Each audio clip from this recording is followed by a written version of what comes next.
বিভিন্ন জেলায় এখনো জ্বালানি তেলের সংকট অব্যাহত রয়েছে। ফিলিং স্টেশনের দীর্ঘ লাইন এখন নিত্যদিনের চিত্র। ঘন্টার পর ঘন্টা অপেক্ষা করেও তেল না পাওয়ায় ক্ষুব্ধ গ্রাহকরা। এই সমস্যার সমাধানে দ্রুত পদক্ষেপ নেবে সরকার, এমন দাবিও তাদের। প্রতিনিধিদের পাঠানো তথ্যচিত্রে ডেস্ক রিপোর্ট। সরকারের নানা উদ্যোগের পরও দেশ জুড়ে জ্বালানি তেলের সংকট কাটছেই না। খুলনার ফিলিং স্টেশনে আজও যানবাহনের দীর্ঘ সারি দেখা যায়। ঘন্টার পর ঘন্টা অপেক্ষা করে তেল না পাওয়ায় ক্ষুব্ধ চালকরা।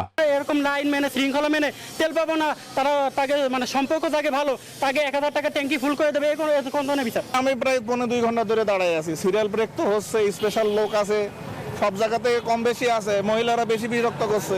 একই চিত্র বগুড়ার বিভিন্ন ফিলিং স্টেশনেও। গ্রাহকরা জানান দীর্ঘ সময় লাইনে দাঁড়িয়েও পাচ্ছেন না পেট্রোল ও অকটেন।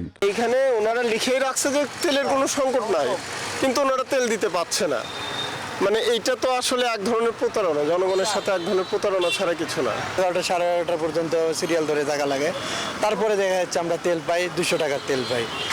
যাবত 3টে পাম্প ঘুরে এলাম, তেল নাই। এদিকে সিলেট ফিলিং স্টেশনগুলোতে তেল সংগ্রহে তেমন কোনো তাড়াহুড়ো দেখা যায়নি। তবে চলমান বৈশ্বিক পরিস্থিতিতে সংকট মোকাবেলায় প্রশাসনের কিছু নীতিগত সিদ্ধান্ত নিয়ে আপত্তি জানিয়েছেন ব্যবসায়ীরা।